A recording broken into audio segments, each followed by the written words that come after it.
જય માતાજી। શું છે કાવડ યાત્રાનું મહત્વ અને શું છે તેની પાછળના ધાર્મિક કારણો ચાલો જાણીએ। એ જાણતા પહેલા કમેન્ટમાં હર હર મહાદેવ જરૂરથી લખજો।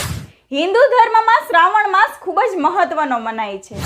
શિવ ભક્તો આ મહિનાની આતુરતાથી રાહ જોતા હોય છે, તો કાવડિયાઓ પણ દર વર્ષની દરમિયાન આ જ અવસર માટે ઉત્સાહિત રહેતા હોય છે। તો શું છે કાવડ યાત્રા, ચાલો જાણીએ। શ્રાવણ મહિનામાં કાવડિયાઓ ગંગાજળને પોતાના ખભા પર લઈ જઈને જ્યોતિર્લિંગો સુધી પહોંચે છે અને મહેશ્વરને એ જળ અર્પણ કરે છે। યાત્રા દરમિયાન ભક્તો કાવડને જમીન પર નથી રાખતા। કાવડને ઉચકનારાને કાવડિયા તરીકે ઓળખાય છે। તેઓ મોટા ભાગે ગંગોત્રી, ગૌમુખ, પ્રયાગરાજ, હરિદ્વાર જેવા તીર્થ સ્થળોએથી ગંગાજળ ભરે છે। આ પછી તેઓ પગપાળા પ્રવાસ કરીને એ જળ શિવલિંગ પર ચડાવે છે। કાવડ યાત્રાની સૌપ્રથમ શરૂઆત ભગવાન પરશુરામ દ્વારા થઈ હતી।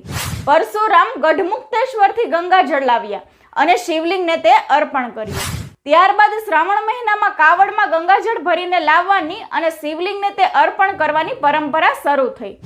માન્યતા અનુસાર જે લોકો શ્રાવણ માસમાં કાવડ યાત્રા કરે છે અને શિવજીને ગંગાજળ અર્પણ કરે છે, તેની બધી જ ઈચ્છાઓ મહેશ્વર પૂર્ણ કરે છે।